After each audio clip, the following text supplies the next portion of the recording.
I quipped that his closest companion comprehends my physique more intimately. He overheard everything. I ought to have been more sensible than to jest about something of that nature. But that evening, it just escaped my lips.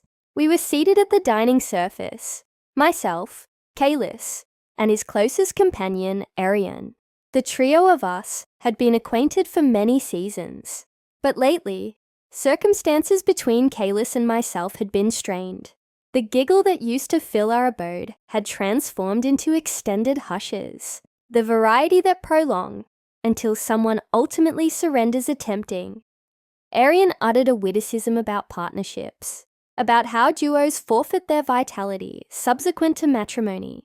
I cannot even recall what prompted me to utter it, but I tittered and exclaimed, "Well, perhaps it's because your closest companion comprehends my physique more intimately than you do." The chamber became absolutely silent. Ariane suspended mid-sip, his orbs enlarged, and Careless's utensil halted mid-root to his mandible. I attempted to dismiss it with a giggle, sweeping my tresses behind my auditory organ and proclaiming, "Be at ease, I was making fun." But Careless didn't titter, not even a flicker of a grin. His orbs were focused on me, icy and penetrating, like he was observing me for the inaugural time. The atmosphere felt weighty, like the air had been vacuumed out of the chamber. Ariane cleared his vocal passage, striving to alter the matter, but Careless shoved back his seating structure and stood upright. "You perceive that's amusing?" he inquired, his speech low. Uniform, excessively composed.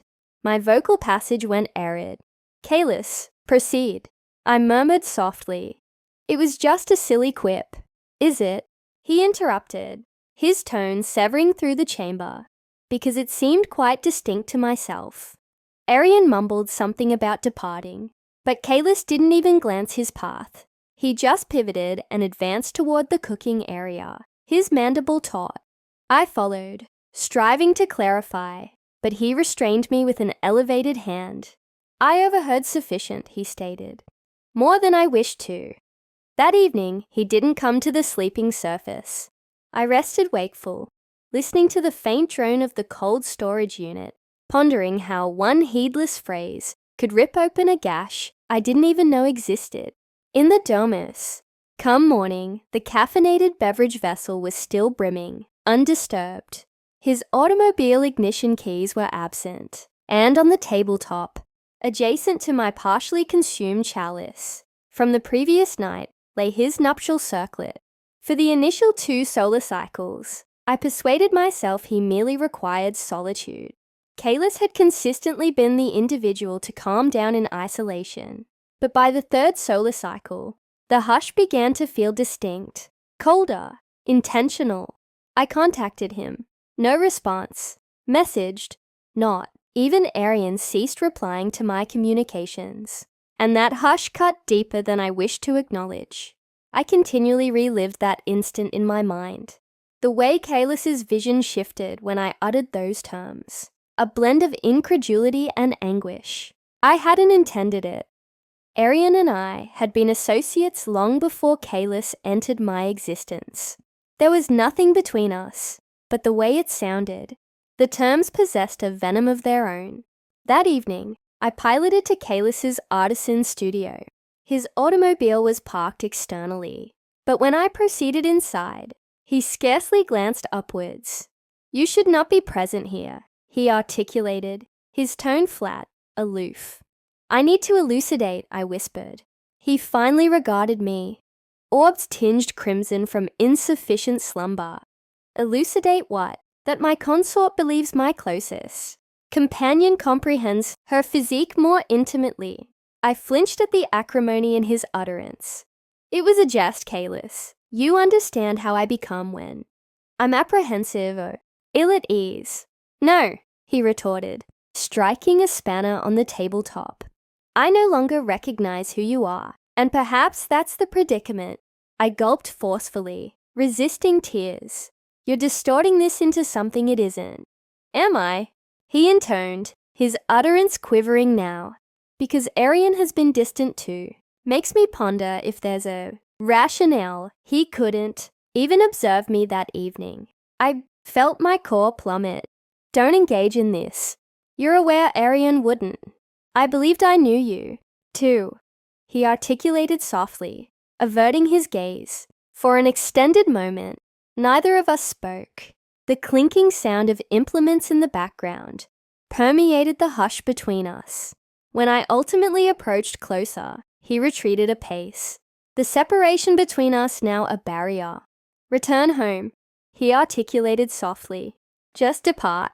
I departed, but something deep within me shattered that night.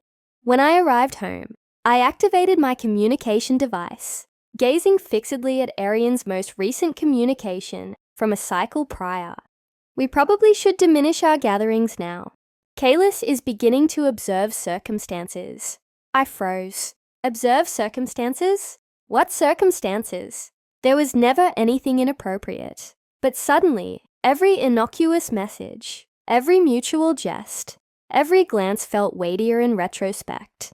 I comprehended then that the harm wasn't just inflicted. It was beyond remedy. The following morning, I couldn't tolerate the ambiguity anymore. I drove directly to Arian's living quarters, hoping he could assist me in repairing what I had ruined. He appeared astonished to discover me standing there, pale and weary. Lysandra, you should not be here, he stated immediately, glancing past me, as if anticipating Careless's sudden appearance. I just require clarity, I articulated, my speech wavering. What did you signify by that communication? What is Careless starting to observe? Arian hesitated, running a hand through his hair. He's been dubious for a period, he finally revealed. The manner we converse, the specialized jokes, how relaxed we are. He believes there's an association between us.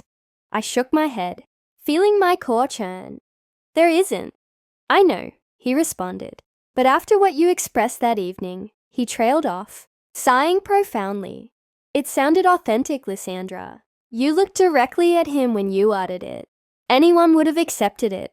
Tears welled up in my orbs. I was striving to evoke laughter. We were so tense recently.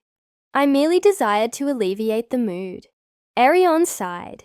You ignited a blaze instead. For a brief moment, we just stood there, two individuals trapped in the consequences of one dreadful statement. Then he appended quietly. Careless contacted me yesterday. He instructed me not to engage with you further. That struck deeper than I anticipated. The male I cherished didn't just cease placing faith in me. He was isolating me from the soul, individual, who comprehended what had genuinely transpired. I departed without an additional utterance. When I returned to the dwelling, the abode felt more vacant than ever. Careless had removed the majority of his attire, his instruments, even his preferred beverage vessel. On the preparation surface, there was a folded message. My digits vibrated as I unfolded it. I adored you sufficiently to accept your terms were merely reckless. But I cannot reside in a dwelling where I scrutinize every hush. Perhaps eventually you'll grasp the price that jest exacted from us. That evening, I remained seated in the cooking area, the message pressed against my torso, and reflected on how delicate affection truly is. How a solitary phrase meant harmlessly can reverberate more intensely than periods of dedication. Multiple weeks elapsed, and though Careless never returned, I continually recalled that dining surface, the giggle, the immobility, and the instant everything was transformed. Sometimes I still perceive his utterance in my mind, subtle and fatigued. You deem that amusing? No, Careless, it wasn't. It never was.